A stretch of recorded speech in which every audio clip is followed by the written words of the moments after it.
All right, good morning, everyone. Welcome to the July 21st meeting of the Pedestrian and Bicycle Advisory Committee meeting. I have copied the agenda in the chat. Take a look at that. I will also copy closed captioning language in the chat as well. And as a reminder, closed captioning is available on the desktop version of Microsoft Teams. To enable closed captioning, click the three dots at the top of the window and click Turn on Live Captions. Unfortunately, captioning is not available for the web browser version of Teams. I will be monitoring the chat throughout the meeting.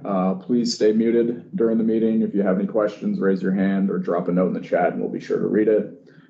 Before we get started, we'll do a quick roll call. Aaron Arteaga. Present. Anna Baliakova. Present. Alina DeGrado. Present. Larissa Gladden.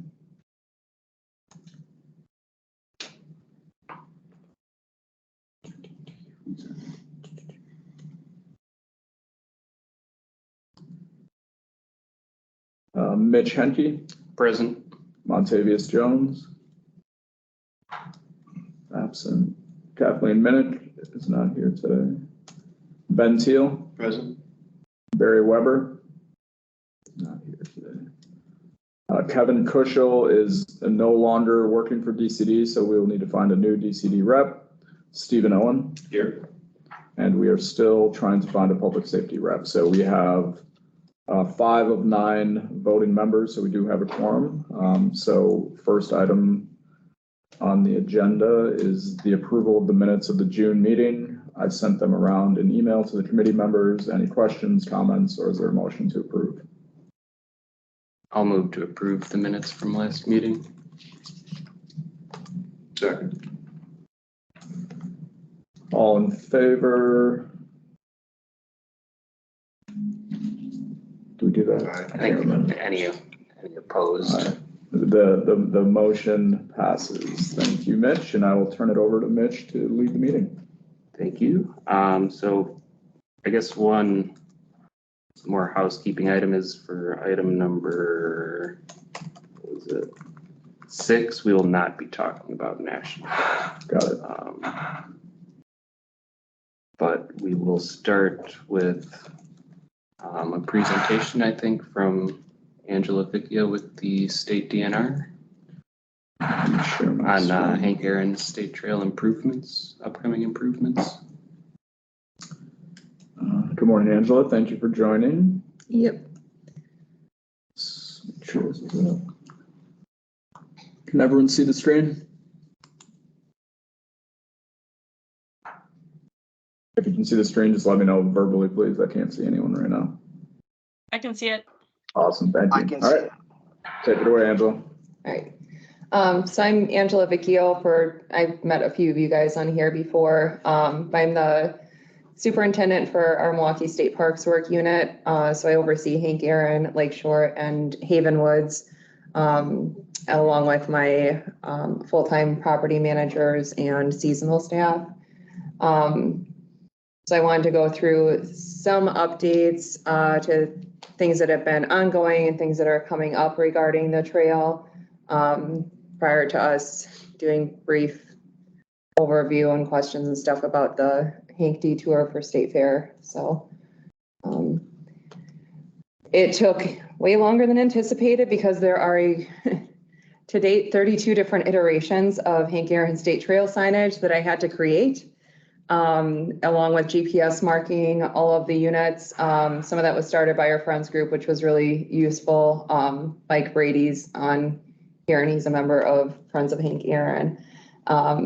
So I want to thank them for starting to mark the locations of signs, and then we had staff complete it and put it into GIS layers earlier this year.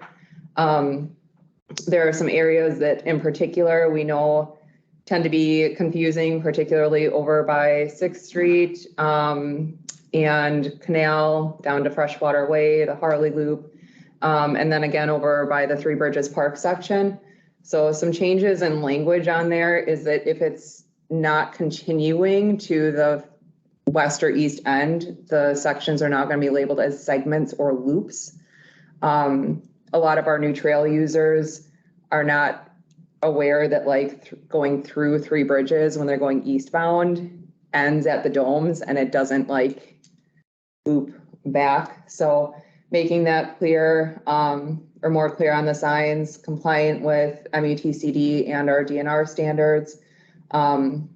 This was also in consideration when we completed with the Milwaukee County Trails Council the sign plan updates for them, to try to be as consistent between the two bodies as possible.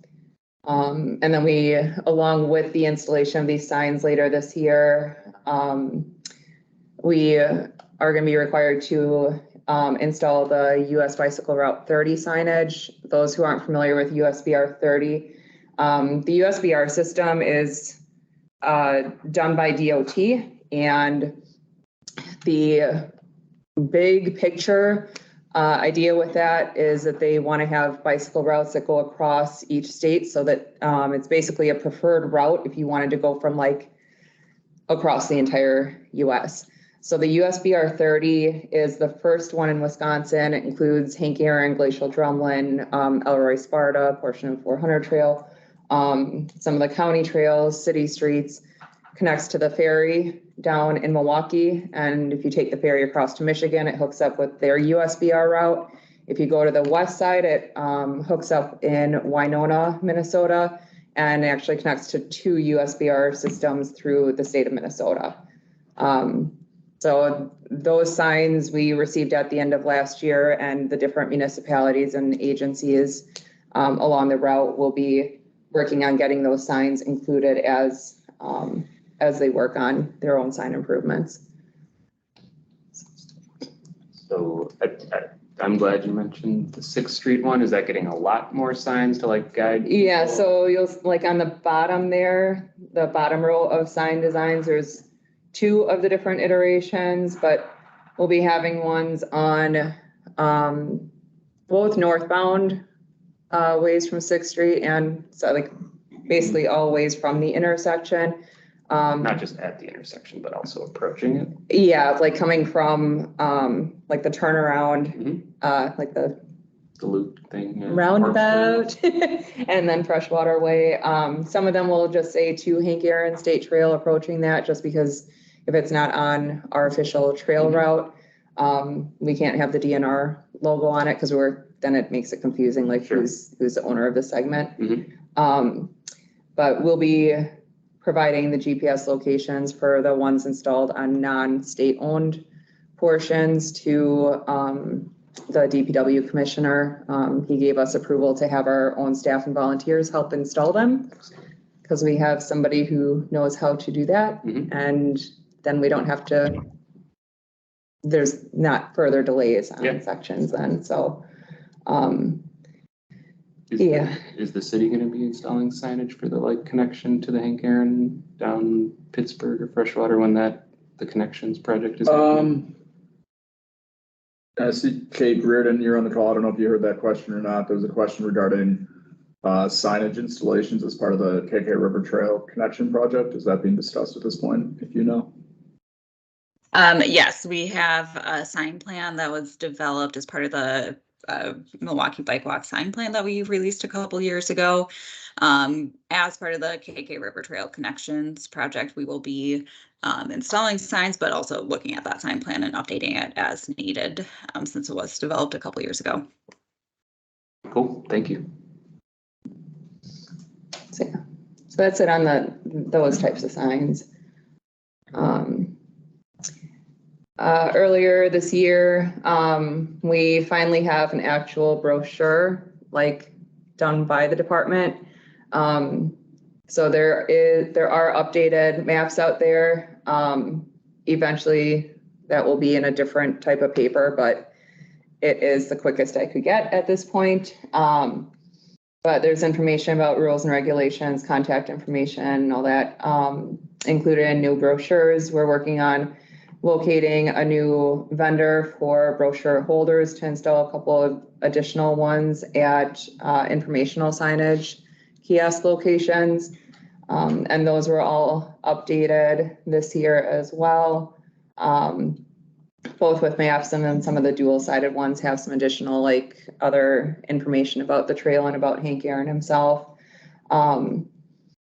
2 new kiosk locations were installed at Holly Road and 76th Street as part of that project, and that was funded by the Friends of Hank Aaron and Friends of Wisconsin State Parks.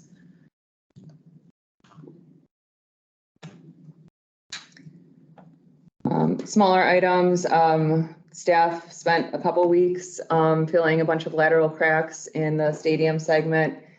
We do still plan on having that like fully like crack and sealed later on. Been working with volunteers to restain some of the bridge structures to prevent deterioration for the ones that are wooden railings or wooden platforms. We have just one wooden platform section on Hank. That's the historic bridge at the VA Center. And then there's a multitude of different areas that are going to require asphalt, gravel, and slurry filling yet this season. So as our staff time permits between mowings, and there was one day where we had to take down 33 trees after a storm event that all fell across the trail. My staff was efficient. They got it done in like 6 hours.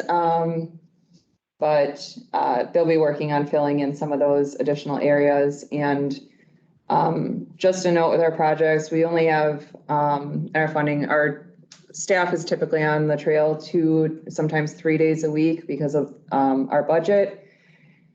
And at this point in time, there's over $2 million of projects on my backlog that are identified as needed to be addressed within the next 7 years. So we are constantly in a state of reprioritization on that, depending on issues that arise and funding that becomes available. 2 million, I assume that is not funded. Correct. Okay.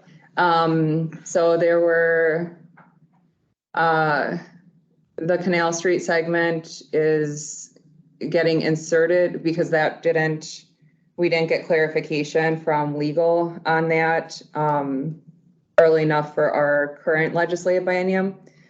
So we are now working on projects to ask for the next legislative biennium, now that this one the budget just got approved, even though we don't know necessarily specific funding delegations from that. But the Canal Street segment, we do plan on removing another project at a different state property and sticking Canal Street in there. Canal Street is in rough shape. Yeah, the department pretty much ends up with funding for emergency complete failures is what we don't get allocated funding for regular maintenance issues. So that's where the whole constantly reprioritizing things comes up. Sure. The sinkhole we just had was easy because it was low cost. It was less than $5,000 for me to take care of that. So worst case scenario, it would have meant that I cut staff from the trail for a month of the year, but they had funding available to do it. So the Canal Street is going to get stuff filled in next year, this year? Based off of the fact that it'll be a DOA project, it would probably be next year. And we are currently have a vacant position, our capital development coordinator, which is who it's not set in stone or anything, but currently plans are next. Yeah, hopefully within this fiscal year, at least the project is like engineering aspect of it gets started with it by this time next year. Cool.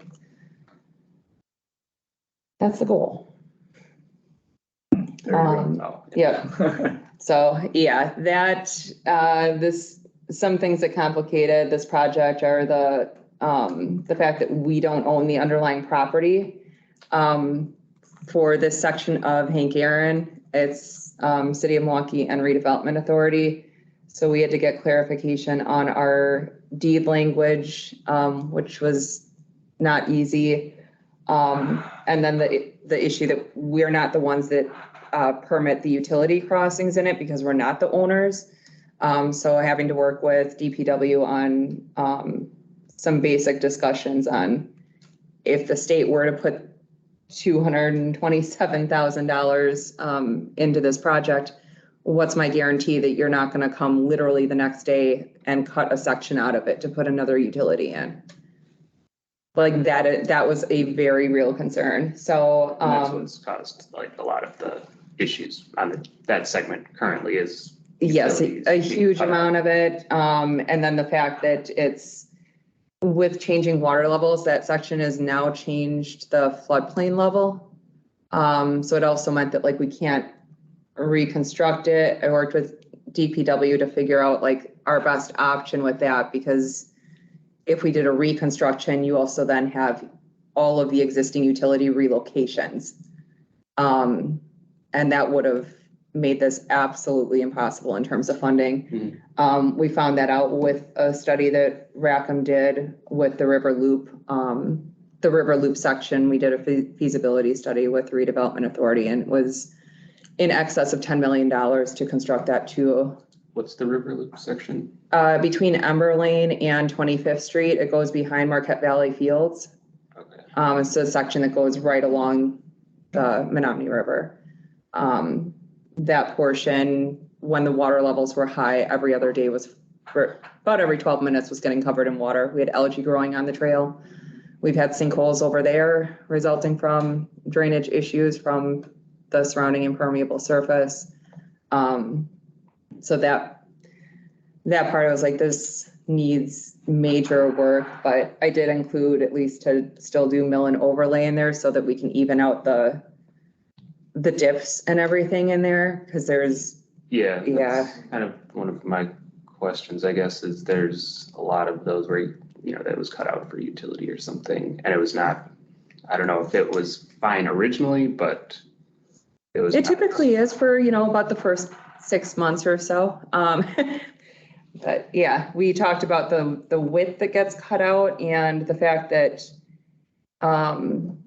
we don't have a say over. I've driven by the area on the way to headquarters and stuff, coming from Haven Woods or Lakeshore, and then like randomly seeing a section of the trail closed, and I'm like, hey, just curious on this. Drove by, they closed a section of the trail and you didn't tell me. Could you please make sure to notify me of this in the future so we can keep having proper detour? So all of the like kind of divot sections on Canal Street they were probably fine originally when it was cut out and filled in, but it's just kind of sunk in since. Yeah, And now, and- since, whoever did the work it's been long enough, it's still your responsibility. Correct. Not And whoever did it initially. Mhm. Okay. And we had a discussion about the fact that those are normally like not even necessarily like 2-foot sections that get cut out. Mhm. And that causes issues. And so I was like, not only do I not want this all cut up immediately after we do work on it, but when that time comes and the utilities are able to go, you're able to permit new utility installations. I was like, I want that 4 or 6 feet, because what happens with those 2-foot sections is when they sink, that's a Right. sharp dip Mhm. versus at least if it's, 4 or 6, like at some point it will, anytime you cut a portion out, will settle long-term, but Is it possible to require cutting out those larger segments yeah. and pouring them? So hopefully, yeah. Yep, and DPW is on board with like if and when this gets funded, That would be the we have plan to going put, forward. yep. And then for 3 years after that, it requires DPW commissioner approval, which is a higher level than what's normally required for utility easements. So all the ones that are done out there now don't necessarily require DPW commissioner level approval. It's just a, city approval. Permit or whatever, yeah. But anytime you have improvements completed, there's like a 3-year hold that it requires that additional level. So. Cool. So hopefully going forward, it gets better too in terms of being able to maintain. Yeah, Is that the goal? hopefully. Okay. Cool. No, that sounds good. There's so many out there already. I don't know Yes. how many more they need to put in. Did anybody have any questions on this? I think this is the last slide for Is there one more? Hey, Listen. can you hear me? Yep. Hey, this is Jake at the bike fed. Can you hear me? Yes. Okay, thank you. I was having some connection troubles, Angela, and had to kind of hop back onto the phone there. I just want to kind of recap real quick. You said that the Canal Street parallel section does have funding possibly next year to be resurfaced? Yeah, our goal is we have a vacant position right now that's required for these larger projects, but we are including this in a reprioritization to utilize this legislative budget to complete repairs on it. So Okay. it will be a DOA project, which in itself causes some delays because they bring on their own engineering. And so it's an additional contractor that's required, but hopefully by this time next year, we at least have a timeline and everything set for the repairs if it's not completed by then. So. Okay. Thank you. And then a follow-up there. The governor's budget had some interesting kind of line item changes that allowed for kind of previous unspent funds to be used. And I believe that there's like I think Bike Fed's still kind of trying to find out exactly what all this means. And I'm sure DNR might be too, but it would be like $2 million or a cap of a $2 million project that could be done without like joint finance approval. Do you know what I'm kind of talking about? No, I know they're still trying to figure out I should say, anticipate what the department will be getting for funding and which items were approved as earmarks. They lumped all of our trail ones together as a line item request from the DNR side. But we don't get funding until DOA does a final approval of it. So even though we know like items that were included in the budget, ultimately that spending authority has to come down from DOA before we can utilize anything. So I'm not sure on those ones that are not necessarily department specific versus, transportation or statewide funding. Okay. All right. Well, yeah, we'll let you know if we hear more about that. But because I know we've got some of our people still kind of looking into what the process and for all that means. So. Okay. Thank you. Yep. Our lovely, what appeared to be a small sinkhole from the surface that actually extended past the middle of the trail. That sinkhole at the rail trestle has been repaired. It was at a section where the asphalt going over the rail trestle itself is asphalt on top of concrete. The failure happened where it transitions to aggregate material underneath the trail. And when we get storm events, ultimately that means some of the rain gets routed. Aggregate is meant to have water pass through it. Concrete underneath the asphalt obviously isn't. And so at any of these transitions where there's a difference in underlying material, they get prone to sinkholes and erosion.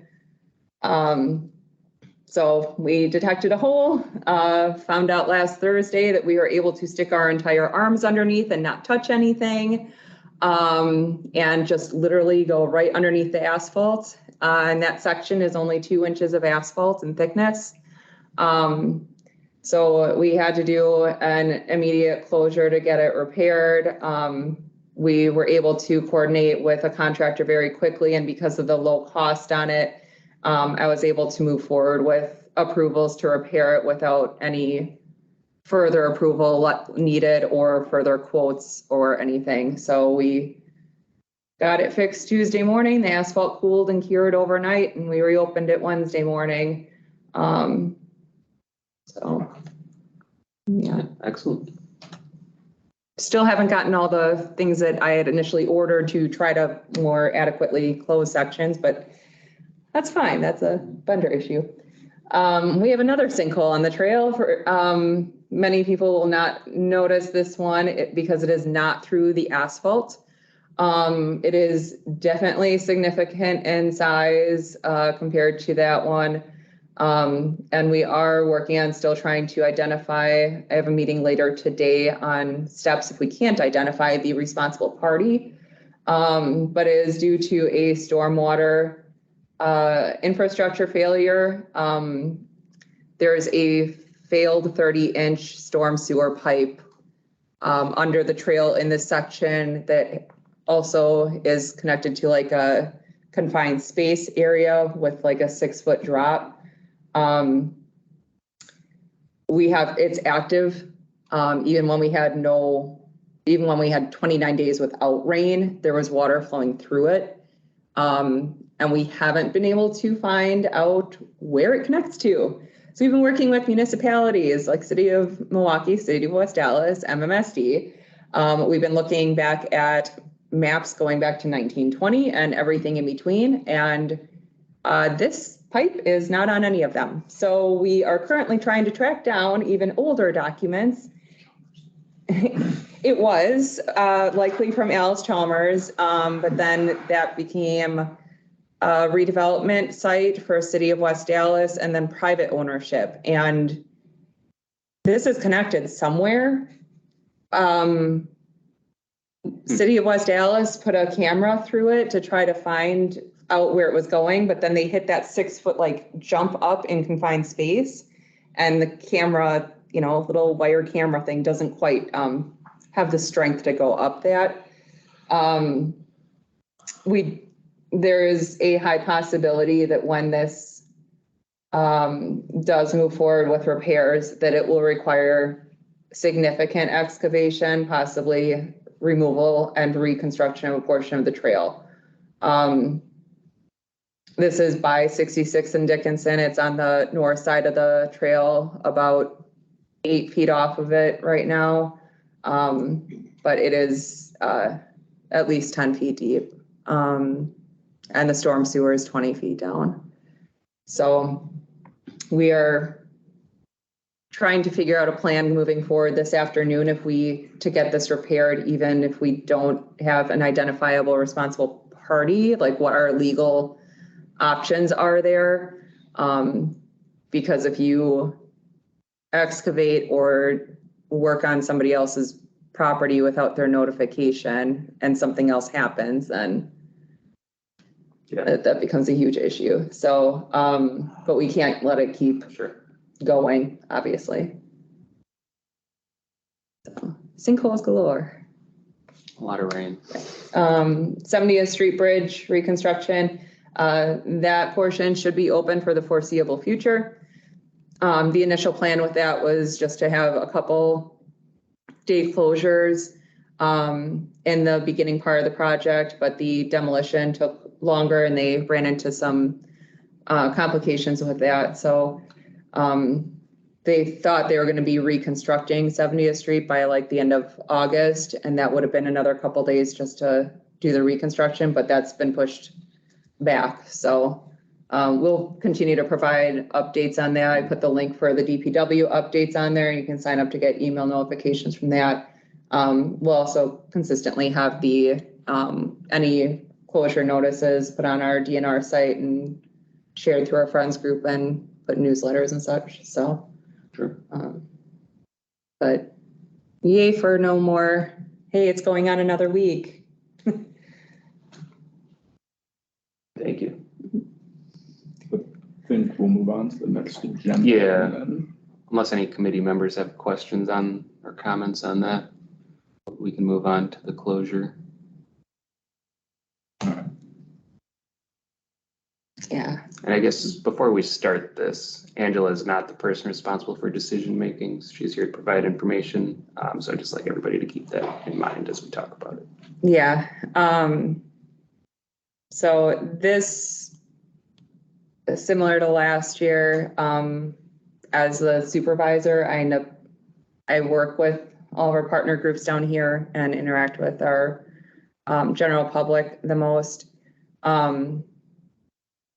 Last year when this happened, I effectively could not do any other work for the entire duration of the trail on any, or duration of that closure on any of my properties. So the DNR didn't need that. They put it on, they had no process because we didn't get notified until the evening before last year. Mhm. So when I had gotten that call, my first question was, what's the detour route? What's the communications plan on this? And they said there is none.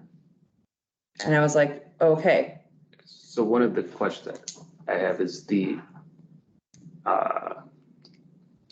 State Fair Police Department can do this unilaterally without any approval from anybody in DNR, or? They went through the secretary's office. Okay, so there does need to be DNR approval on some level. On some level, and who it is in the secretary's office, I don't even know, because they don't tell it comes It's back down an the executive chain. or somebody in leadership or something. Yeah, yep.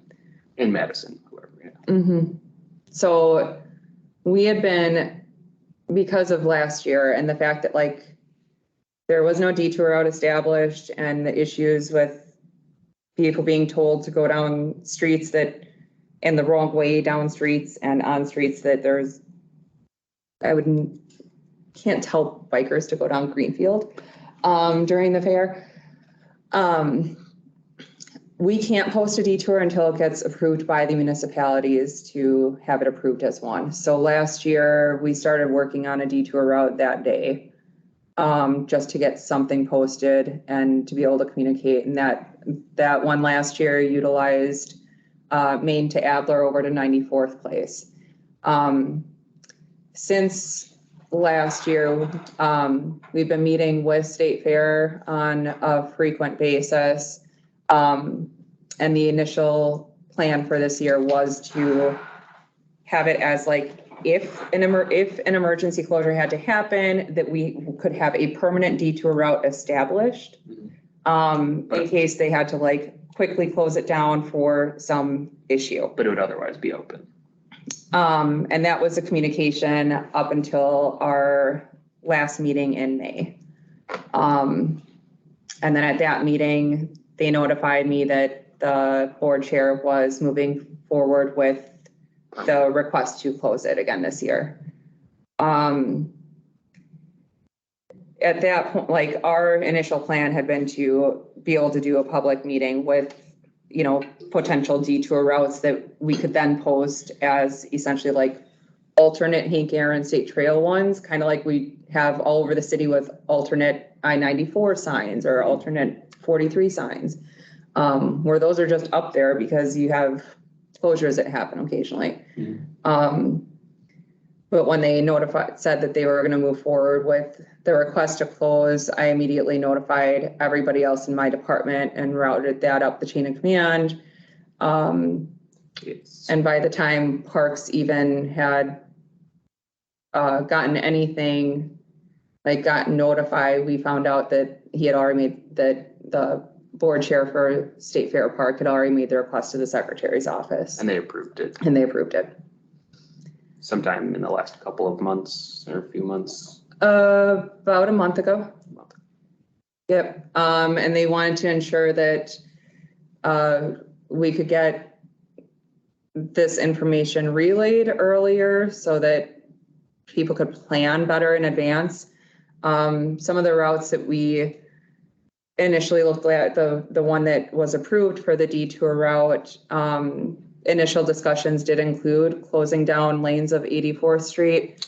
However, that did not get approved by the municipalities because of the high implications on the vehicle traffic And that with that vicinity to the 94 and that'd be connection. West Dallas Mhm. there. Yeah.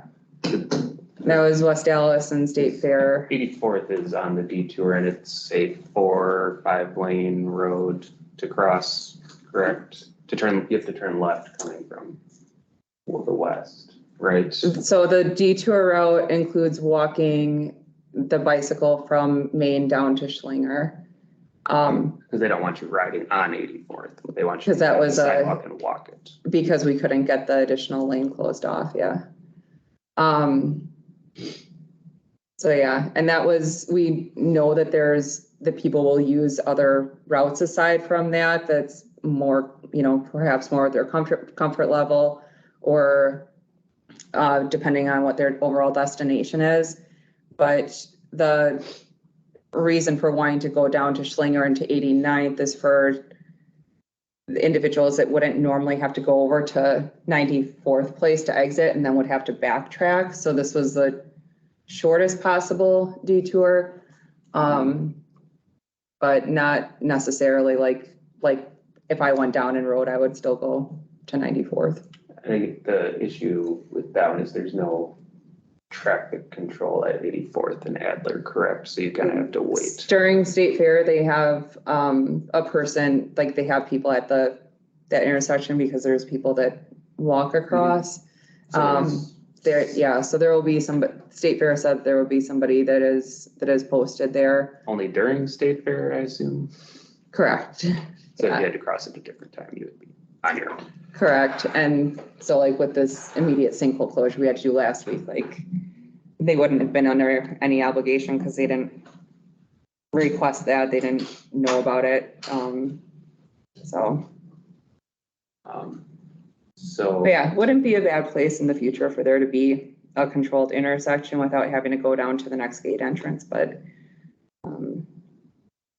do you have a sense of whether this is going to continue in the future? I've made the request to ask Okay. for the department to ask the secretary's office and get an answer on that, because that was my initial worry last year when this happened. Because yeah, Set a precedent. right. And I think that is kind of one of the things that worries a lot of people, because I mean, this State Fair has been happening with the trail behind it for decades, without issue. And in this case, there is no like present danger to your understanding. This is mostly preventative. Yeah. And this is, we have some preliminary discussions on some like maybe significantly larger long-term plans, especially with like about looking at options for possibly a future connection at 84th. Because we don't have a trail access point there. There is what I tend to consider like desired path. There's individuals that have created a fault line access on there that we have to keep filling underneath the edge of the trail every year, because we've tried blocking it off so people wouldn't do it, but they've eroded the vegetation down to the rail embankment, to the aggregate material. And then because it keeps getting used, we put like a whole tree on it before and people have moved it. I'm like, I don't want the trail going away here. Right. We're gonna fill it with concrete this year to try to stop it. That'd be like Not a the more permanent, like official access point at that point. well, we're filling underneath the trail with concrete. There's like every year it erodes underneath the edge of the trail, but it doesn't extend into it aside from where there's been foot traffic. Yeah. But So we're looking at options with potentially interagency request for a future legislative budget. The trail access points for Hank Aaron do have to be ADA compliant, which that area gets really complicated because of the height of it. the grade It would have to be a significant connection. So, yeah. So I remember last year they had officers at the where the trail was closed.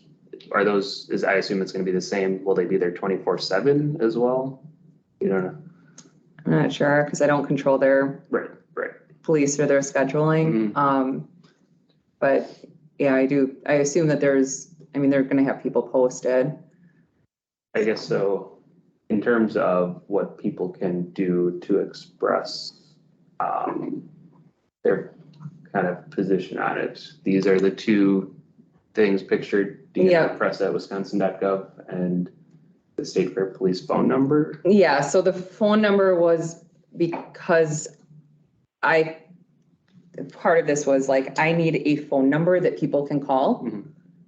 like one phone number last year because there was no communications plan in place. There was, I mean, it all happened so quickly. There was nothing. Our secretary's office received phone calls. I received phone calls. Our parks director received phone calls. State Fair received phone calls. And ultimately that came back to me to reach out to everybody and say, who contacted you? What was I need one location where all of these complaints come to and where we can track it. Yeah. Because the idea was that we would have been able to reach back out to those individuals if we were gonna move forward with the detour, public input on a detour route. Is there anybody in the secretary's office where DNR press? Yeah, so the DNR press one compiles them all. If there are specific concerns in there that need to be addressed, and those get routed through the department to the appropriate individuals. But that's kind of like the central, like. And in terms of government representatives, state reps and state senators would also be something people could communicate with, even though they're not directly making the decision, but that's the level of government that operates the trail. I mean, you can't tell somebody not to reply to them, but ultimately that's going to go back to DNR press as well. Sure. Like that's where those get routed. There's a liaison that works with the representatives. I guess I mean, yeah. More clear, it's not like an alderman or like county supervisor. It is a state trail. State government officials representatives would be the ones to talk to. Yeah, aldermen and legislative representatives and things like that go through our office, and then that pretty much goes to our Office of Communications, and they route it. So sometimes I get contacted directly from them, but then everybody gets looped back in. But this was a way for us to be able to have like single points to be able to track everything and compile number of complaints, what the complaints are, what the concerns are, what the questions are, address the ones that we can. Our Office of Communications will also reach out to, if it's something that's State Fair specific, reach out to their communications officer for responses. The State Fair Police phone number was to be able to have a dedicated phone number for individuals that aren't able to email questions and concerns. So for people that want to express what they think should be done regarding this, I would recommend the email address to to begin with. do. Yeah. Yep. Okay. Yeah, and then there's on the press release, there's an additional contact for media inquiries for like news stations and stuff, and that's Tess Kirkson. And so at this point, I assume there's not much chance for changing it this year, as you know. Yeah. As far as you know. Okay. Did any committee members have questions or comments on this? But as for clarification on one thing, so I know when there was talk of closing a lane on 84th, the intent was to keep everyone on the east side of 84th and consolidate all crossings at Schlinger where there's a signal. The original intent was to have protected bike lanes on both sides. So it was, okay. Okay, I thought to close one lane on each side? I thought the conversation was keeping everyone on the east to cross at Schlinger where there's a signal, but to your point about Adler being unsignalized. So will the detour route would be, walking bike so down. have people cross at Adler? That's going to be the signed route. Cross it. Correct. So, Okay. Kate's got her hand up. Kate, you want to chime in? Kate was in. Yeah, so I was the one who made that recommendation for the protected bike lane or temporary protected bike lane on 84th. And my intention when I suggested it was a two-way protected bike lane on the east side to cross at Schlinger, much like what is happening now, except that people are being asked to stay on the sidewalk. And I would recommend that continue to be evaluated as an option in the future. I know that was discussed by State Fair Police with another police officer, so it wasn't really looked at by engineers or transportation professionals. So I think it could still be considered in the future. It may not be a viable option, but I think we should continue to look at it. Yeah, Cool. agree on that. Anything, Jake, anybody else? it's Oh, Jake again. I got a question. Yep. I'm sorry, because I'm on the phone. I don't see if we're presenting anything, but is there a one pager or a couple paragraphs or kind of with these contacts and information that we can share with people? Because we also get many emails and people asking us what to do. Yep, the press release that was sent out has those contact information, has that contact information in there, as well as the link to the detour route. So, I don't know if Let me drop that in the chat, although Jake being on the phone, I don't know if I that's know- helpful for you. Bike Fed was contacted directly. But yeah, I don't know if, because he's Okay, on the phone. yeah, I don't know. Get emailed to Okay. Jake. yeah, I'm sure you If you can would find, Jake, you'll find it pretty easily. I can send it to Yeah. you, Jake. Thank you. I'm not sure where, and I think Kirsten knew about it and was talking about it, but I just wanted to see something because I'll get it up on like media channels and stuff, social. So thank you. Sure. Yep. Thank you. So we've got some other agenda items to get to. Unless there are other questions or comments from committee members or the public, we can move on. All right. Thank you, Angela. Thank you for your time. Oh, Anna has a question. Yeah. Yeah, I want to say just thank you for the presentation and the transparency, especially around the trail closures. Understanding that this year we might not have the opportunity to move the needle. Is this something where like we as a body can communicate our preference? I think the east side protected bike lane option on 84th is much better than asking people to dismount. So maybe that's something that we can write a letter of support of as a body. Maybe one of the work groups can take it for next month. I think that makes sense.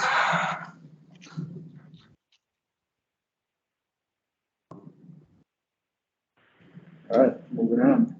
Sounds good. So the next item was the letter of support for Lisbon Ave. I don't know if we have it. Oh, we do have it. Thank you. You bet. So this was directed a couple months ago. I don't know if you want to talk about it, Anna. Yeah. Sorry, can you still hear me? Bluetooth is a failed technology. Yes. Yep, we hear Yeah, you. okay, great. So it's telling me in my ear that I'm muted. So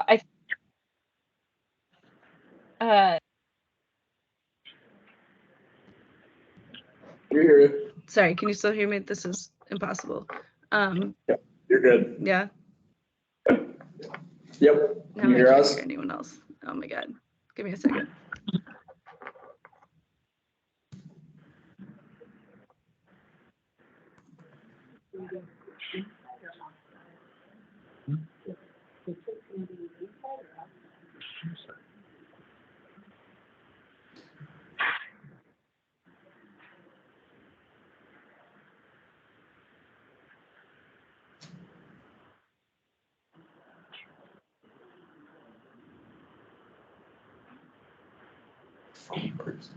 Oh, I don't know, Anna. Sorry.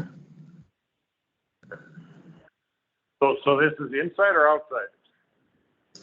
You apply that.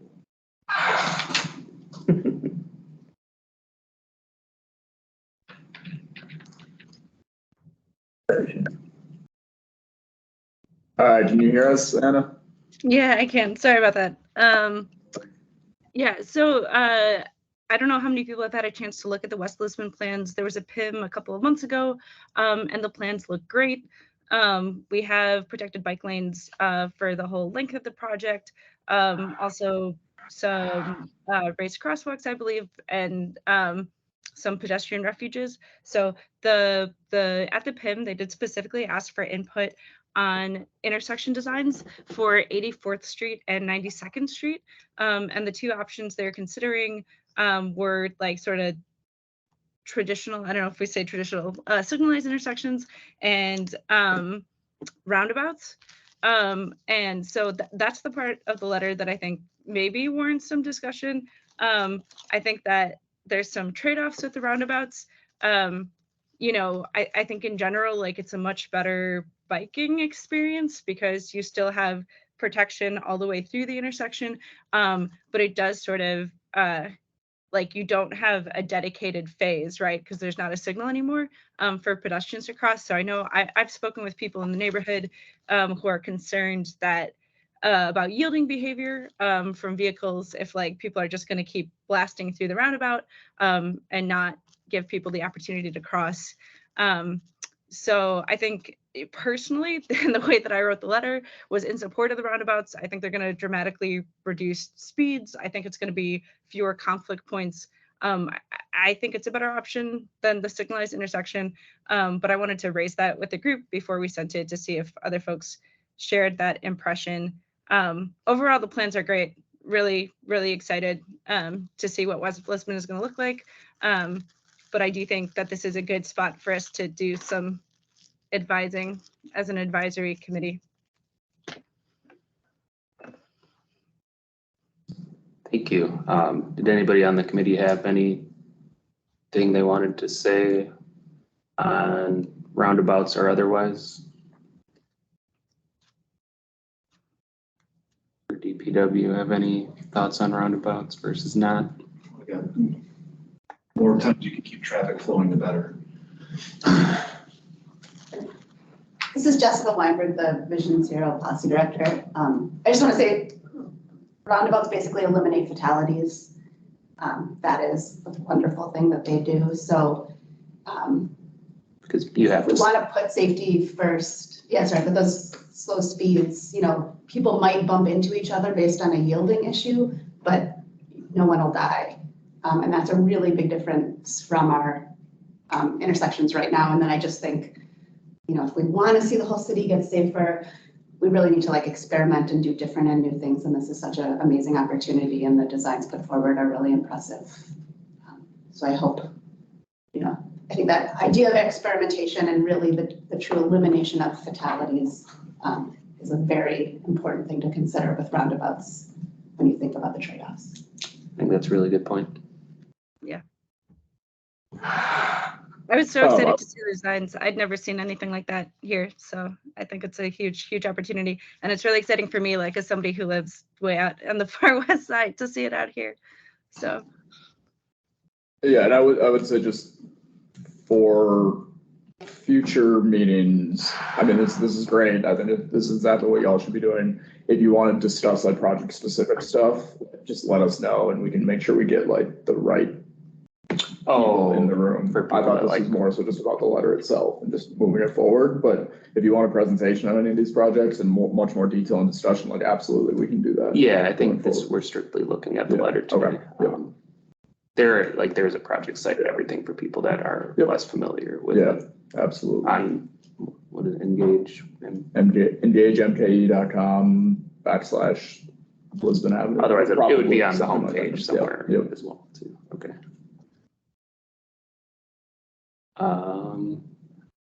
Any other questions or comments? Otherwise, I would hear any motions to send the letter or not.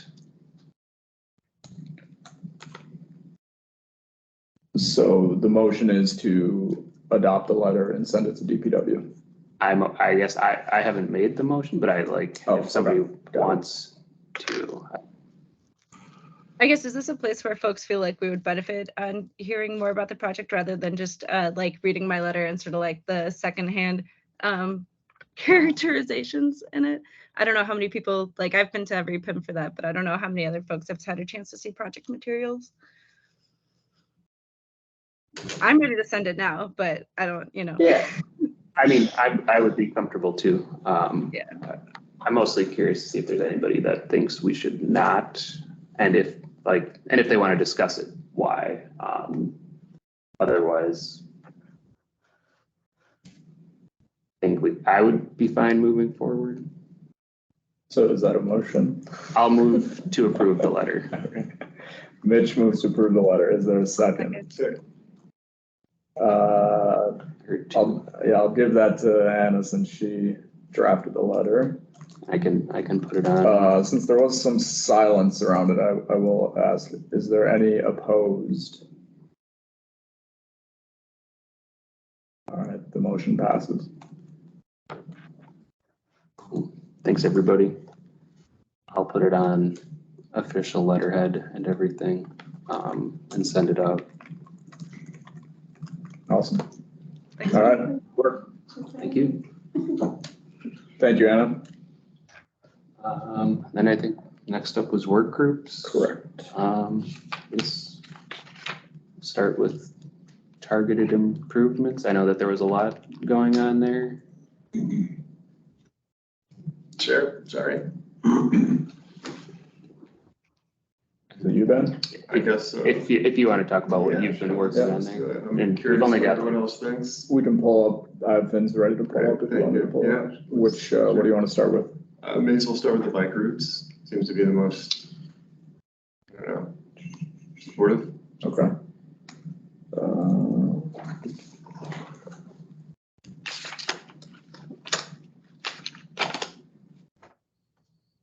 This one, right? Yes.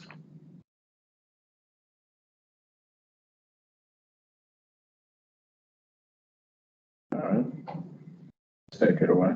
So the background for this planning process was to expand the city's bike route network to connect existing bike routes drawn by the cities of West Dallas and Greenfield. Because Milwaukee, the city of Milwaukee falls between West Dallas and Greenfield, the targeted improvements work group thought that it would be wise to create three new, I don't know if create is the right word, but expand, designate three new areas as bike routes to connect everyone in the southwest side of Milwaukee to the Power Line Trail, and to help them get between Greenfield and West Dallas a little easier, whether they're on a bike or not. I think there's some evidence that the bike route signs can help drivers understand that there are likely to be more cyclists in a certain area. And since these two of these three areas fall on recently reworked roadways, whether that's resurfaced or reconstructed, I think by their very nature, they're going to now see more bike traffic than they would have previously. So we've gotten some encouragement from the cities of West Dallas and Greenfield. So as area stakeholders that are on board, I'm curious what the committee members and the community members on the call think of this, and whether there are any suggestions or recommendations or opposition. We can either discuss them all as a group or go individually. So this is the first one, right? This would be the first. This looks like 68th Street. Yes. Right? Yep. So 68th Street from the Milwaukee West Dallas border at I think it's Arthur Avenue, Mm-hmm.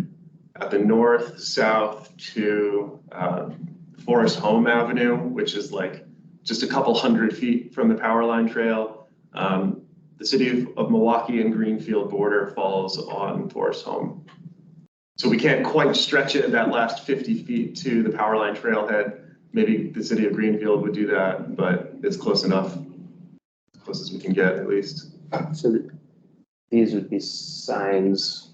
I should have included some screenshots or images of the existing bike route signs, but I think everybody is probably familiar Are you with it. thinking like the green wayfinding signs? The green wayfinding signs that say bike route in white lettering. I think separate wayfinding signs are an important consideration so that we can direct people to and from. Ideally, if that can also include mileage, I think that would be really helpful for people to get around the area. Is the Power Line a city trail?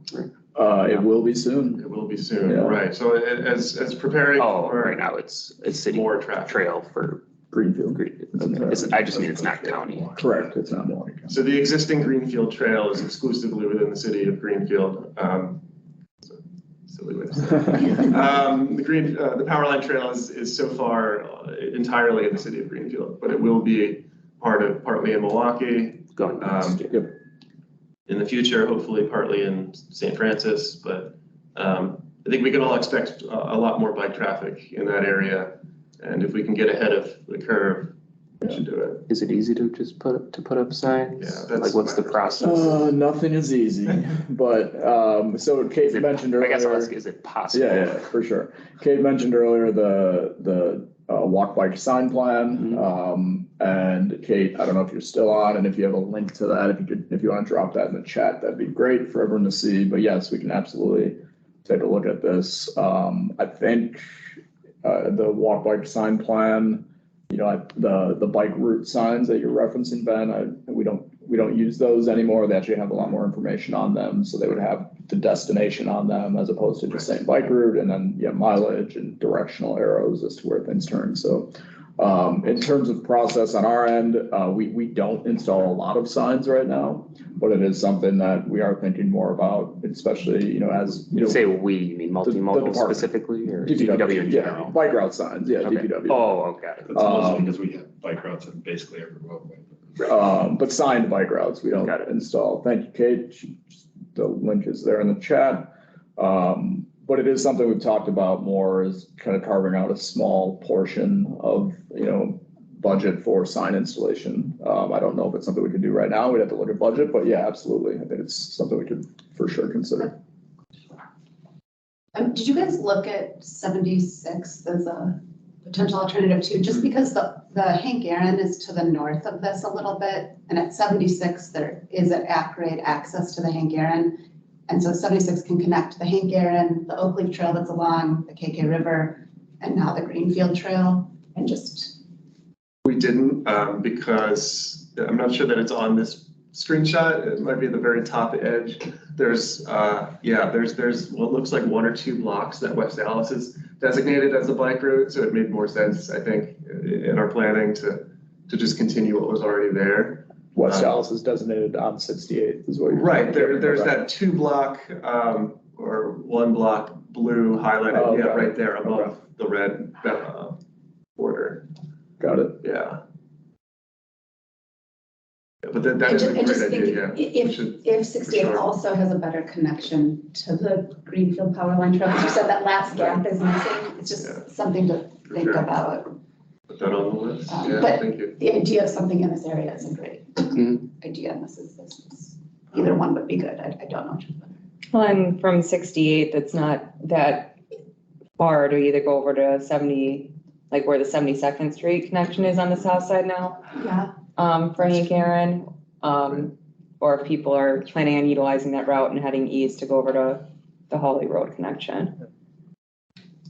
there have been talks with DOT about improving the 76th bridge over the interstate, and with the idea that the Oak Leaf Trail is actually really close there. There's a bike route on East West Street that I'm forgetting, and that people need to connect to the Hank Aaron right there. So there was the potential of possibly some protected bike lanes through that kind of difficult crossing. So I don't know. So it's just me to think about, because we moved the Oak Leaf Trail from 84th Street to 76, just as routing. I know the signs aren't out there or anything like that, but like everyone talked about previously, 84th is terrible to ride on, and that was the preferred connection to the Oak Leaf Trail. So we moved it to 76. The DOT saw, oh, Oak Leaf Trail is technically on 76. Maybe we should be improving that bridge. And so just staying coordinated about which of these options make sense, and if we're getting a really great improvement on 76. I would say 76 down here gets a little hairy. It's 6 lanes and pretty high speed. South of Beloit. South of Beloit, Yeah. so we were gonna turn into the park and then come over. So, So, but down near, Oklahoma, 76 in Oklahoma and Howard. you can turn over to McCarty Park. Yeah. Yeah, so this is Yeah. 68th might be the right choice So for we this can extension. continue Yeah, in terms of this being like a work group item, right, like, you all should continue to think about this, talk about it. If you want to send a letter in, by all means, please do officially. I mean, we've shared it internally just as kind of a draft, so we're aware. Oh, okay. Yeah, I mean, Yeah. we'll probably talk about it in the next month, come up with something finalized, if that sounds good, Yeah. Ben, and we can for sure. make an official recommendation, send it over to you all, and hopefully work together to figure out signage. Absolutely. Designation. I have a question for you, Mike. In the meantime, parts of 68th and I think 60th too are boulevarded with like a median down the middle. I'm just wondering if this does come to fruition and is a sign designated bike route, would the signs appear northbound and southbound, or only in the median? Does that make sense? So like on the left, I mean, on your left. I would imagine, I mean, this is my initial response without really looking. I imagine they'd be on the right side of the street in either direction. Yes, yes, that would be We my. don't really ever put anything in the median. Gotcha. Really trying to get some attention like crosswalks. Okay, or sure. something like that. Right. There are some West Dallas bike route signs in the median. That's why yeah. I wasn't sure if that was a city specific or something. We'd look at it, but yeah, Very my gut is standard. it would be on the Okay. outside of the street, Gotcha, just like thanks. normal. Yeah. Okay. All right, so the second one here, Yeah, and you had another about Oklahoma, was that? this is Yeah, Oklahoma. 60th. Hold on, well, you guys. Sorry. Yeah. The second bike. Yeah, we should talk about this too. Yeah. So 60th would stretch from the existing intersection of a bike route at 60th and Morgan, south to the Greenfield Milwaukee border at Waterford Avenue. Waterford Avenue or Waterford Court, it's a little unclear. We'll leave that for the engineers. But it does directly intersect with the current trailhead at 60th.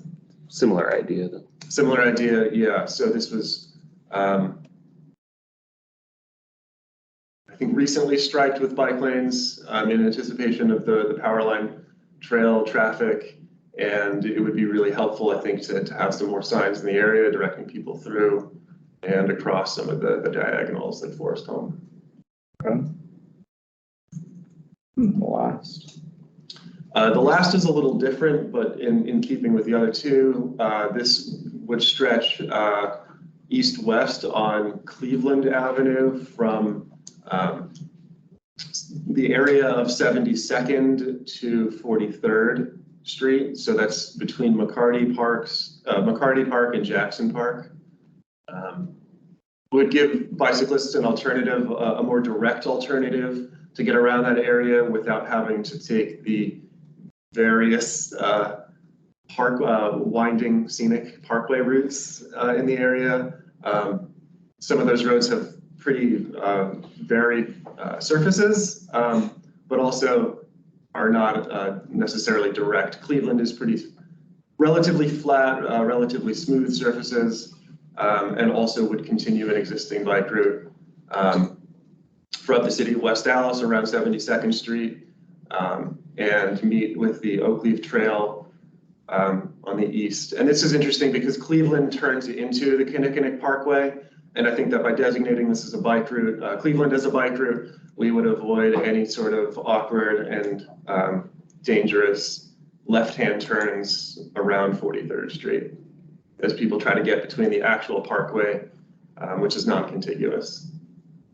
For now. For now, right.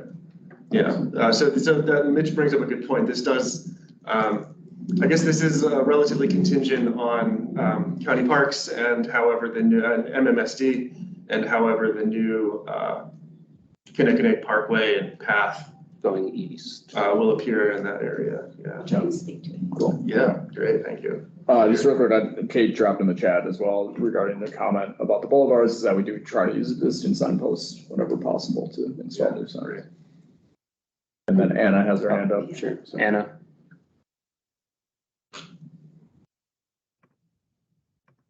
Yeah, so I don't spend as much time on that side of the city as you do, Bud, but when I've biked on Cleveland before, I don't remember it having any sort of like bike facilities in particular. And it was not like my favorite road to bike on. I don't know if you share that impression. I haven't been down there a lot. I think I love more direct routes. I worry about maybe like directing people to routes that might feel more stressful to them. So any thoughts about that? I am glad you brought that up. This does, yeah, my feelings about this have changed because I do bike commute in that area. The reason I decided to go ahead with this is because I've noticed that the traffic on Cleveland, the motor traffic on Cleveland does seem to be highly dependent on time of day.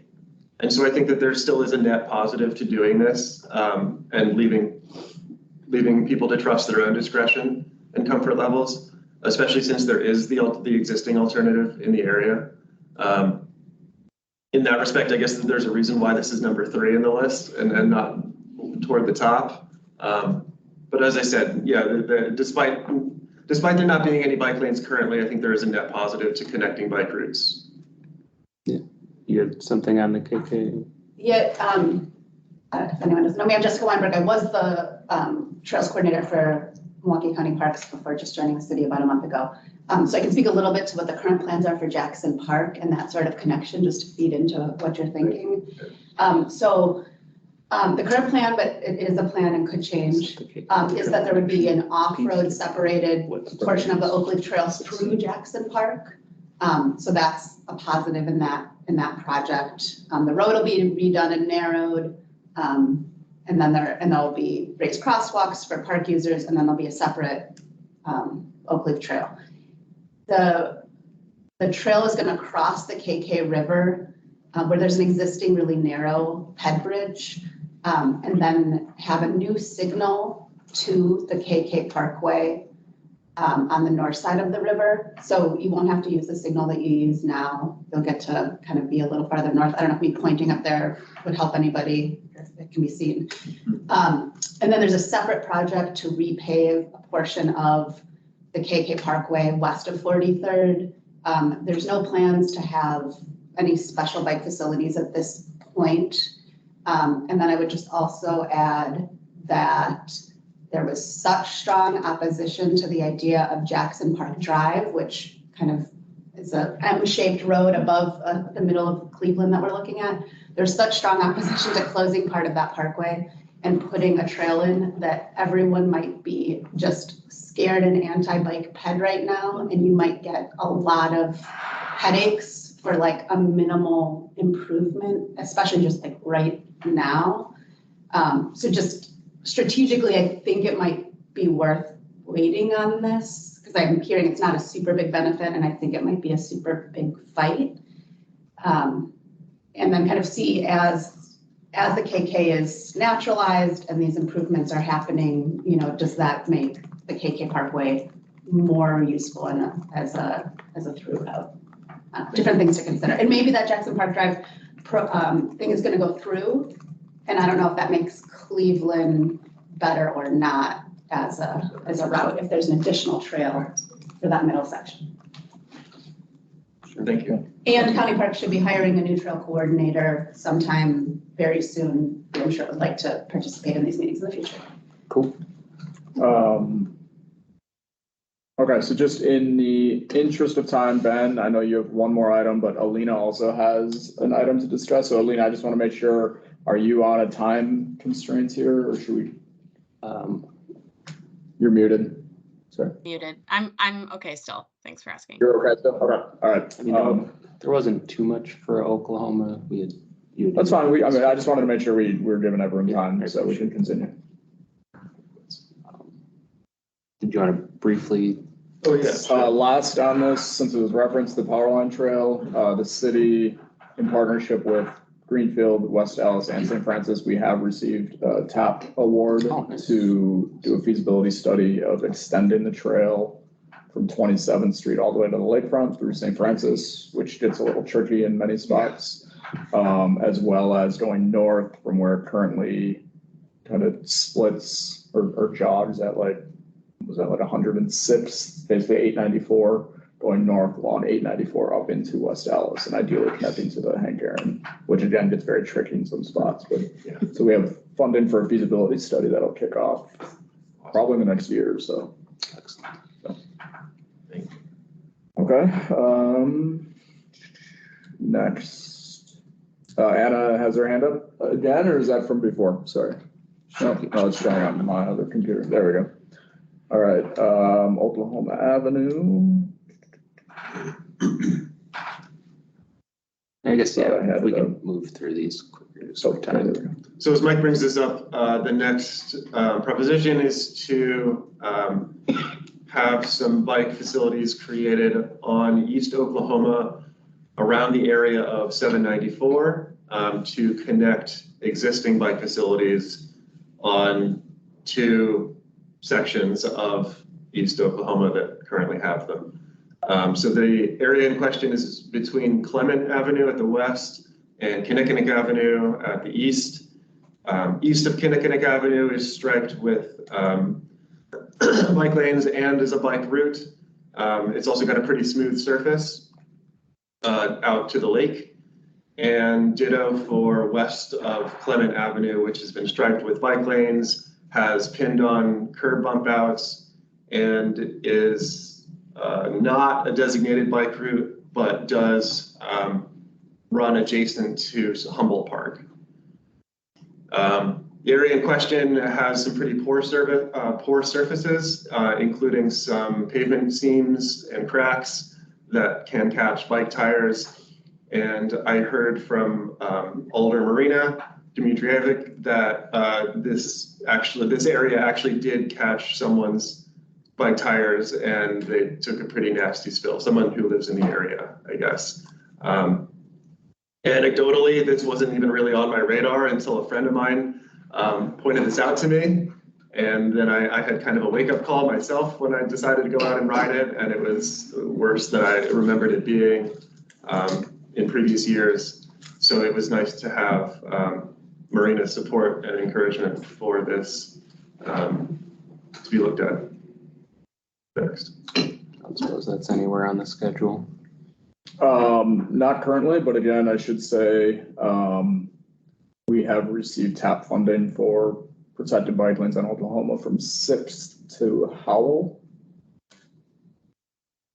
So, I think Oklahoma Avenue and going all the way to the lake is definitely something kind of on our very high level radar there, but there's no active action plans right now. And we could still make an official recommendation Correct. if and when Absolutely. that It's tough to comes get around up. that area. As far as the cracks go, though, I think that's an overall bigger issue that needs to be handled more on, like, maybe we need to send a letter to DPW saying, when you guys are out there filling stuff, make sure that you have to fill in the cracks. Any crack, it doesn't matter what it is, in the bike lanes, because I've noticed this throughout the city, that our crews go out there and fill in potholes and forget about the bike lanes completely. So like I said, I think it's a bigger overarching issue within our DPW field operations that needs to be handled from that standpoint. But I like what you did there. I completely agree with Oklahoma needing that, because I bike through there all my time. My brother lives right there. So.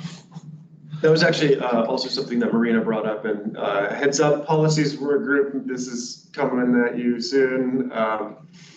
Marina had a suggestion that the committee work to, I guess, enshrine this as some sort of city policy for DPW to be fixing cracks when they're in a project area, especially when they're in a bike lane or in, as you can see here, in the shoulder area of the road where bikes are most likely to be. That makes sense to me.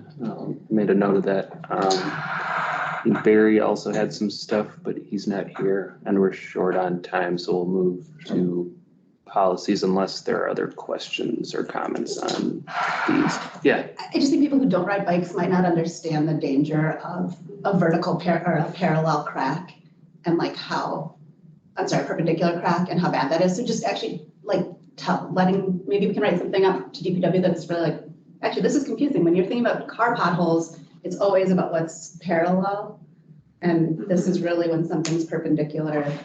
I'm getting it confused. I'm saying it the wrong way. I'm sorry, I didn't have coffee this morning. But like these linear cracks are a real danger for bicyclists in like a way that, I mean, if you don't ride a bike, you do not understand that. Similar to train tracks. Yeah, and so just that might help get the attention. And same thing with like, let's talk about wheelchair wheels in crosswalks and that, you know, something just a different level of attention Mhm. than perhaps just cars and potholes. Great. Which is understandable, that that might be what they're focusing on. There really is no car analog in terms of the danger posed, yeah. Right, we don't let anything that dangerous happen to Right. people driving cars. Right. Okay. Any other questions on that? Otherwise, I will pull up Do you know the difference between? the policy work group item. And actually, Mike, can I just share my screen? Because I did make a couple Yeah. little tweaks to the document, and I'd Yep. rather just have people looking at the most up-to-date one. They're not huge, but okay, so one of the issue areas that the policy group took on was looking at how to improve daylighting at intersections. And for anybody that's not familiar with the term daylighting, it just refers to improving sight lines and visibility at intersections due to multiple different kinds of barriers, but most often like overgrown trees or parked cars. And so one of the things that we wanted to figure out was sort of like, what is current regulation authority of intersections, and then what kind of improvements could be made citywide. And so I don't know if everybody got a chance to look at the document, but the document kind of runs through the background of like what the current state of intersections are, how improvements are made and requested. And I don't want to go through word for word, we're already tight on time, but I do kind of just want to like run through what I learned from reaching out to DPW traffic operations. And then if we do have time to have a little bit of discussion on some possible recommendations that we drafted.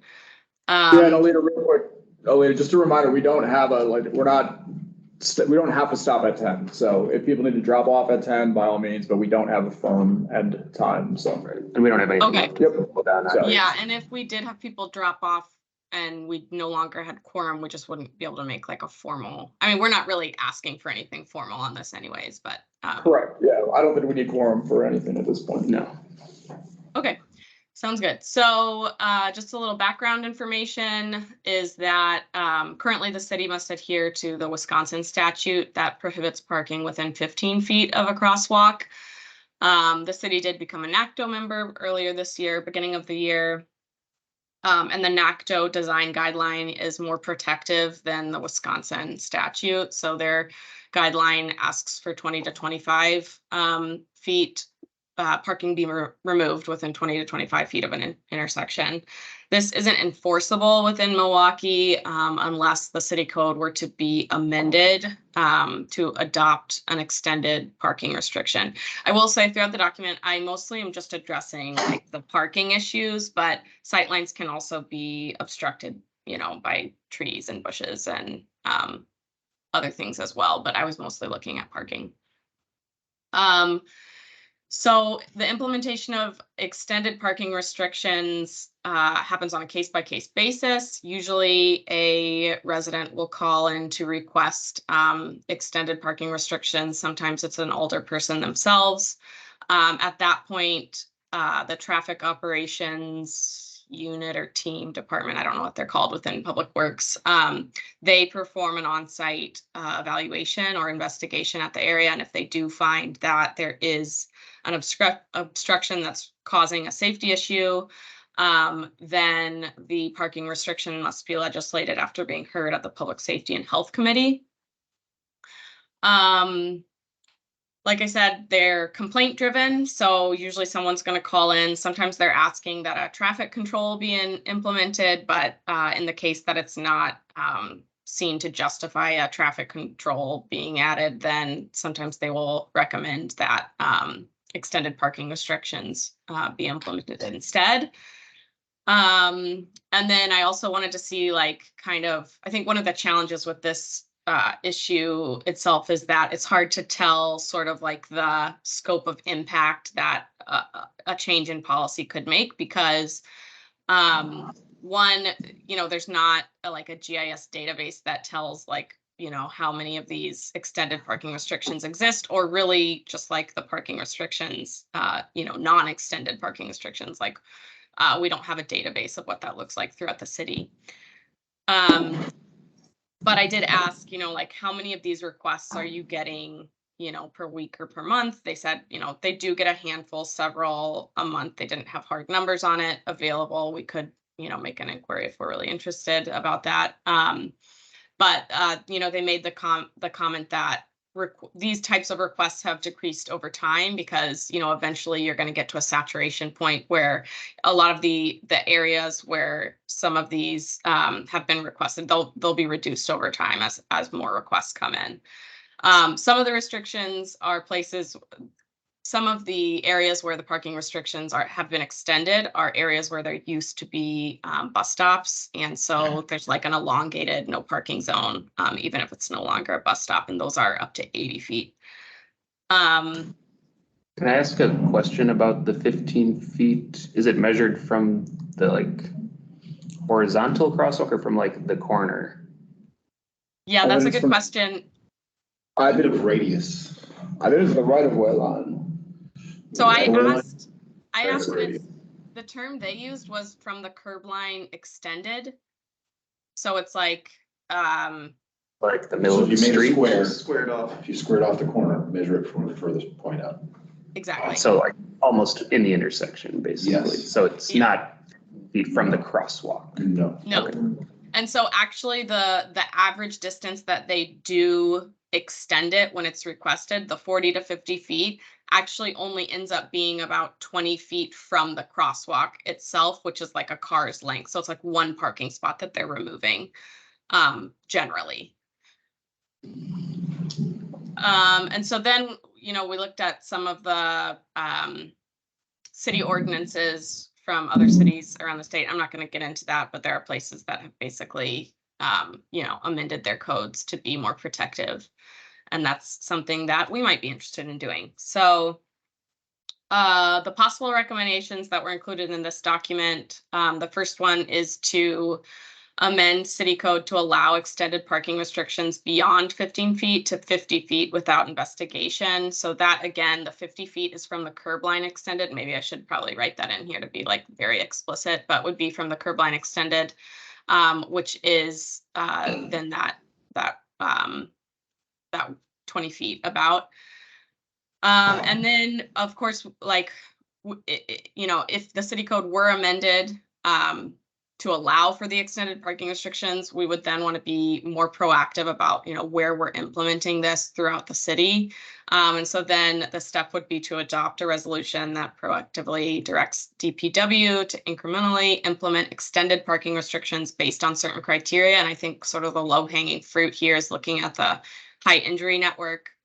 Again, this is a little bit hard because we don't really have a database to see. So it would, require some field work and being on the ground and looking where these, where sightlines, are bad within the high injury network. You could also standardize it for any paving jobs that are happening. And then kind of a step further would be encouraging proactive barriers, protective barriers, were feasible. So bollards, putting bike parking within that area, micromobility, share stations, curb extensions, etc. So obviously there's a cost to all of this, and that would be something that we would want to, have an estimate based on how many of these projects we would want to see done annually as a target. But yeah, that's kind of the broad overview of what this document kind of includes and what something we've been thinking about on the policies group. So I would definitely be interested in hearing what people, reactions or feedback people might have on this. I think a next step would be finding a possible sponsor from an older person that would also be jazzed about making intersections more protective for vulnerable users. Yeah, I think this is great. I do have a question. The city code requires DPW to do an investigation to extend it, or is it just DPW policy to do that? I don't know. I think, yeah, you might have to get the hard and fast from traffic operations, but I think it's there might be a little bit of a gray area because I think it seems like the investigation needs to happen, but then the comment was also made that there have been instances where the alderperson just requests additional parking be removed. And like there was an instance, I think I put in an example at Stevenson and 76, where both there was a school and a gas station. And the alderperson just requested it and they did it without investigation. So it seems like, yeah, there might be a gray area. We can confirm. Kind of process wise, and I think this is really, really great. Thank you. I think my understanding, and Kathy Brangos, if you're still on the call, chime in if needed. This is exactly kind of how the work groups are supposed to operate. Bring this to the group for kind of initial discussion amongst the committee. And then if you want to advance this as, you know, something to adopt, we would then have it as an agenda item at, you know, a future meeting, perhaps as soon as next month or whenever y'all are ready. And we'll make sure that the right people then are in the room to answer these detailed questions. But I mean, this is exactly how it's supposed to operate. I don't think, you know, Stephen or myself may not have all the answers. Yeah, I think that's just one of the great questions we need answered, because if it requires a change of legislation, that's different than changing DPW policy, as I. So are you saying on as a one-off situation or just across the board?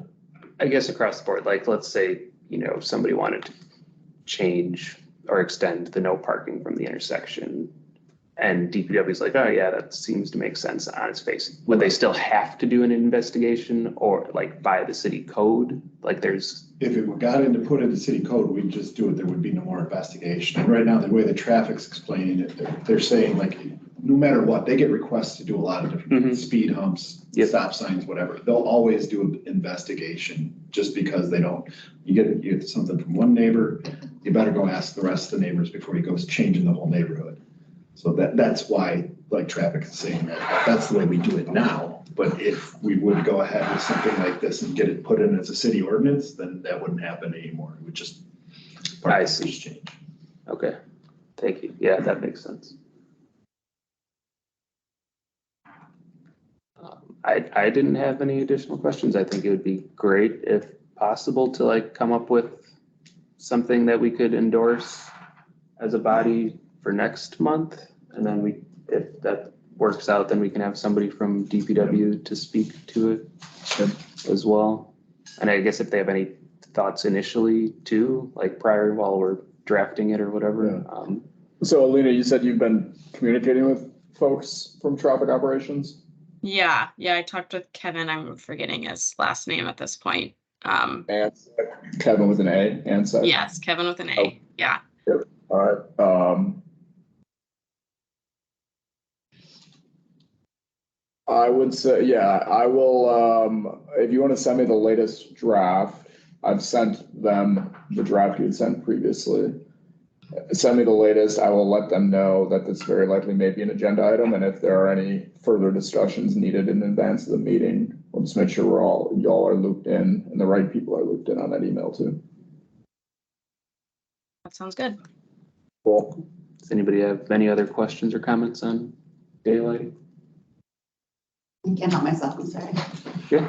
Are there ever curb radii that are so big that the 50 feet would still not really give you very much? If it's getting rewritten, should it be something like up to 50 feet exclusive of the curb radii, like counting from a different point, or just something to think about, like I think it would, if you're changing. I hope it would be possible, because the city or the state code or law is 15 feet minimum from the radius. The city could do whatever it wanted on top of that, as I understand it. We should check to see. I don't think it's the radii. Is that, you're right, it would not. And I mean, most intersections wouldn't encompass 15 feet. Well, the other one that I think there is like a stop sign or stop light. Yeah. You can't park within 20 feet of that either. So I think we just need to, we need to get the right people in the room. I think it's 15 feet from the crosswalk, which crosswalk means something. Yes. Even if it's not marked, that still means something. It's usually sidewalk extended. Yeah. So I think we just need to get that. I mean, if that's what we have to write for a policy, that'll be what we write for a policy, just to make sure that, because you're right, we do have radiuses that would, they wouldn't be bigger than 50 feet on the curb right away, but like for the turning radiuses and stuff, yeah, they are. Thank you. If there are no other questions or comments on that, we can move to strategic communications. There was one, and there's somebody in the chat still. Oh, thank you. Chat. Oh, just a nice compliment from Anna. Thank you. There were a couple thumbs up. I forget who's on strategic communications. We did get an email during the meeting from Larissa. She is no longer a part of the committee. I think she had said she was moving to Portland, so she said best wishes and she hopes to stay in tune with what's going on. So let me see who is on strategic communication.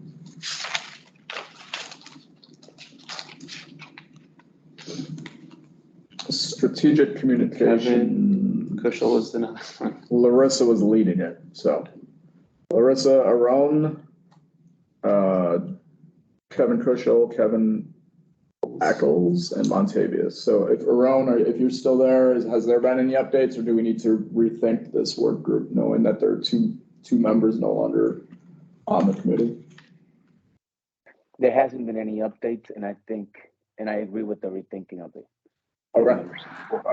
We can make that an agenda item for next time. Yeah. If anybody has ideas on strategic communications and the future of it, we can talk about it next month. The next working group is projects, which is Ben and Anna, as I recall. Yep. Montavious was the lead, and Stephen. Did you all meet? Is there anything to report? I wasn't able to make them. Yeah, nope. Okay. That's fine. There were two items that came to us over the last month that I just want to provide a quick update on. I can't remember who sent these. Ben, maybe you or Barry, perhaps. I can't remember. Utility adjustments during high impact paving jobs.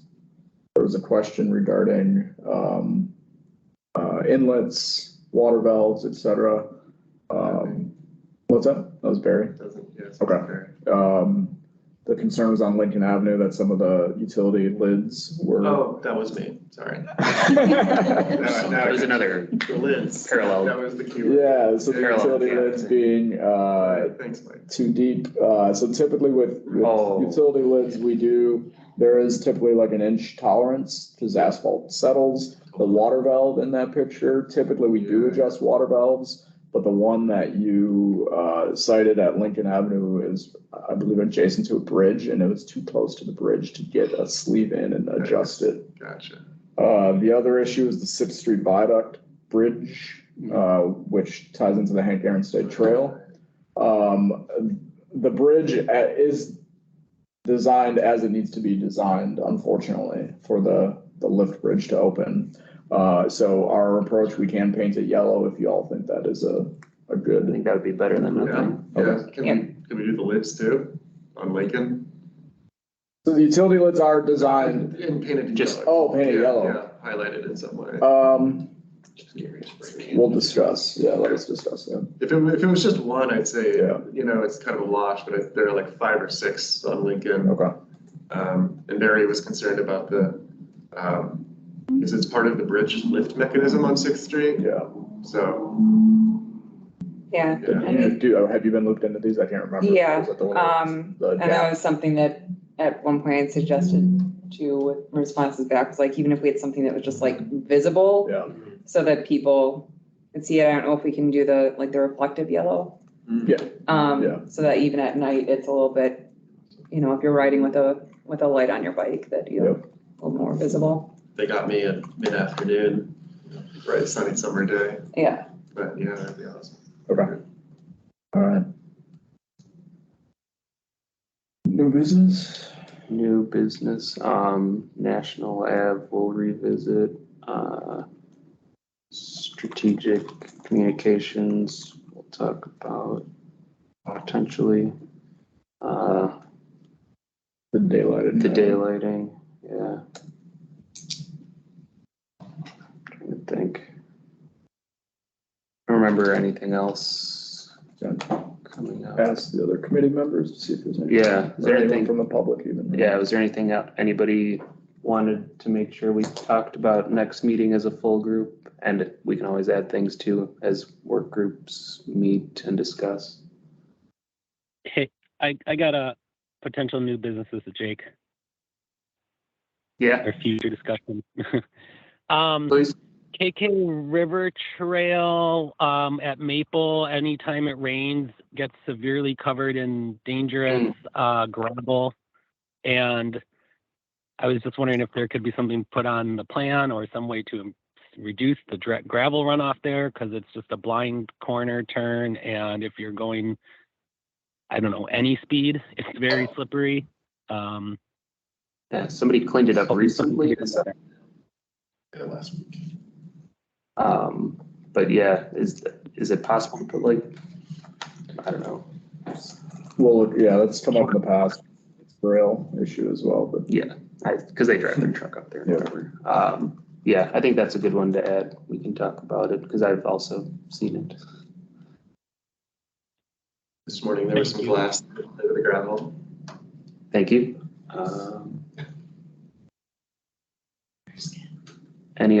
Anything from DPW that is upcoming that we should talk about? Not that I've heard about them. I'm sure there is, but nothing. That's fine. Any committee members have anything we should talk about next month or want to talk about next month? Otherwise, upcoming events. Yeah.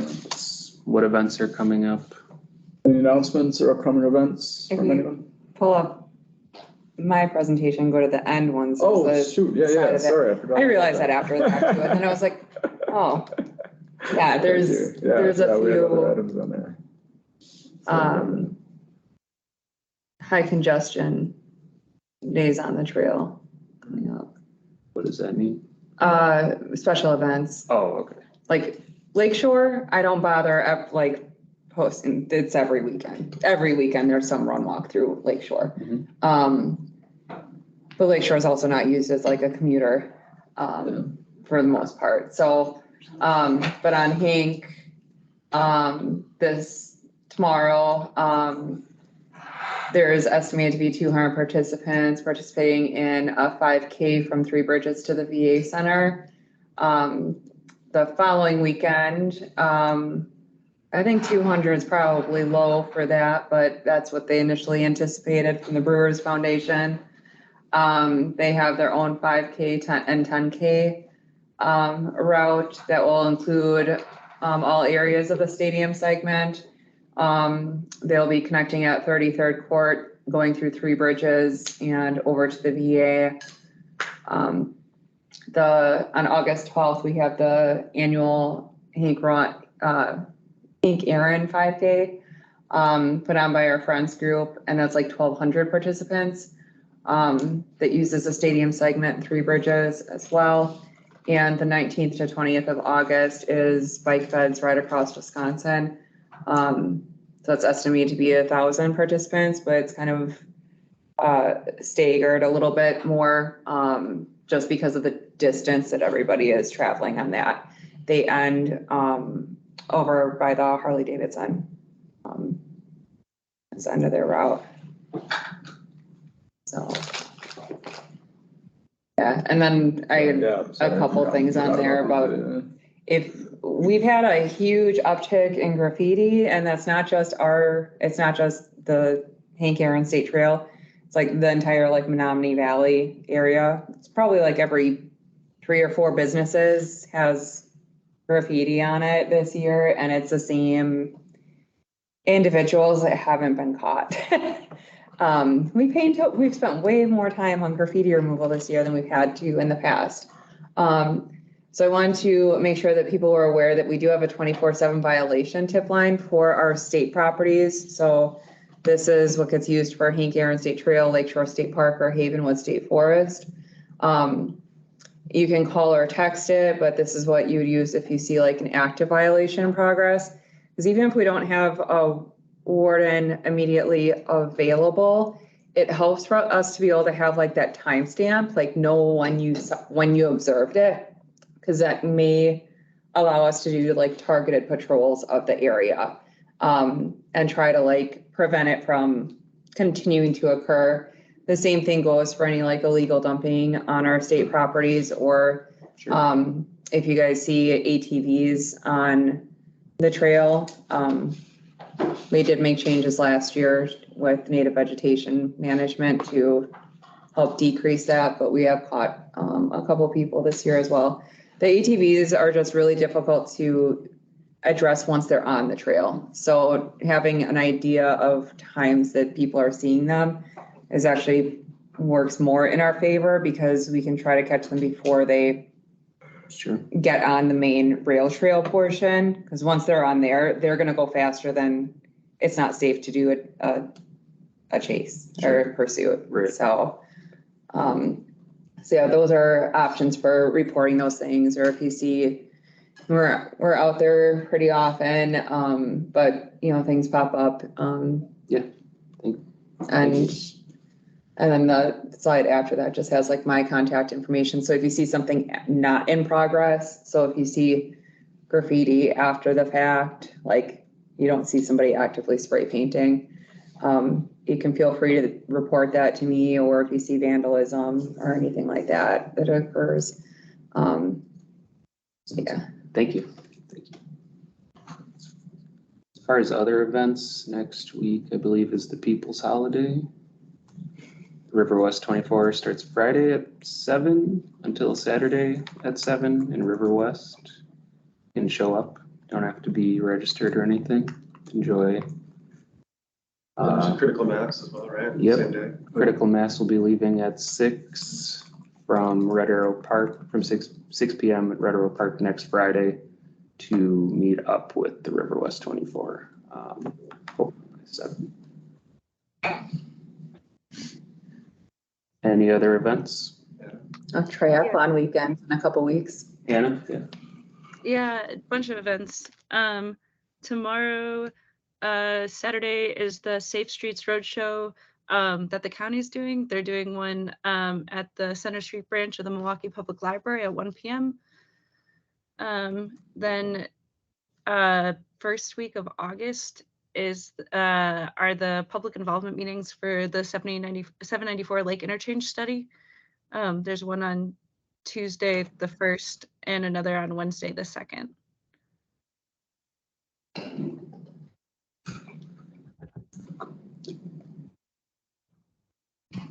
Mary? Hi, thanks. Active Streets has a couple events coming up.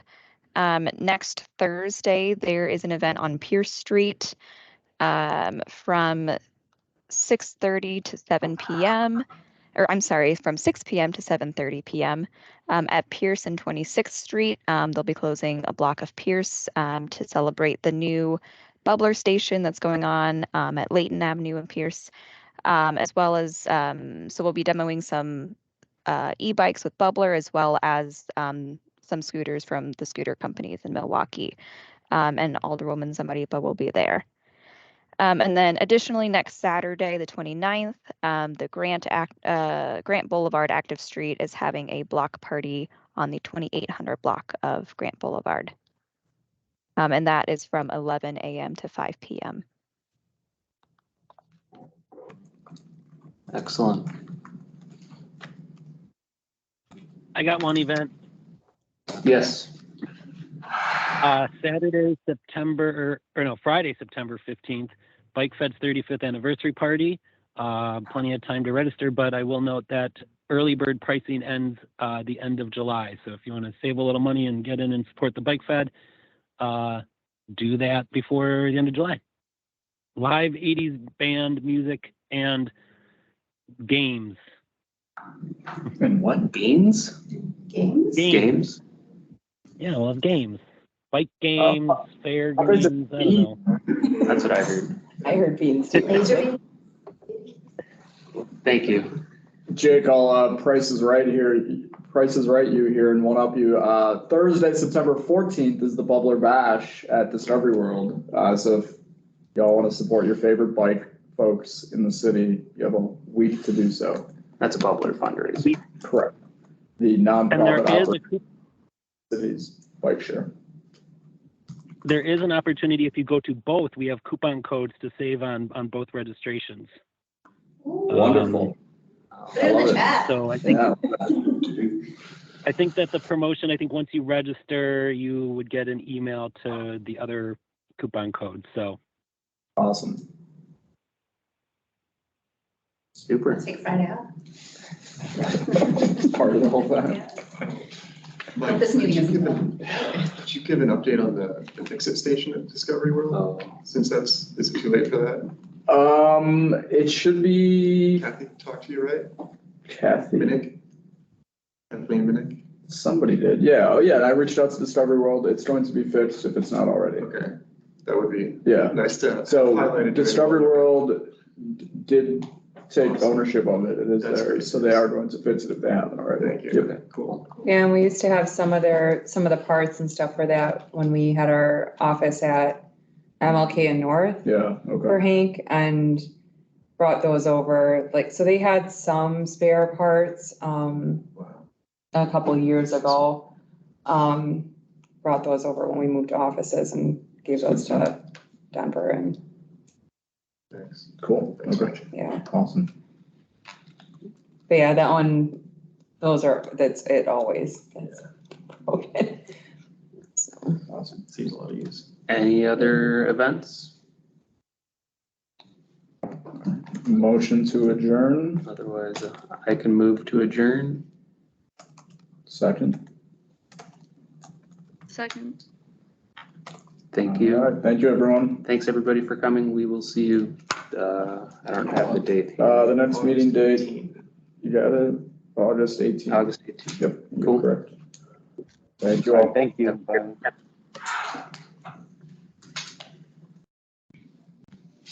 yeah, there used to be another bike repair station outside of Urban College or somewhere when we did the trail over there, and it got And vandalized. Pearson 37, 38. Yeah, and it got damaged so frequently that the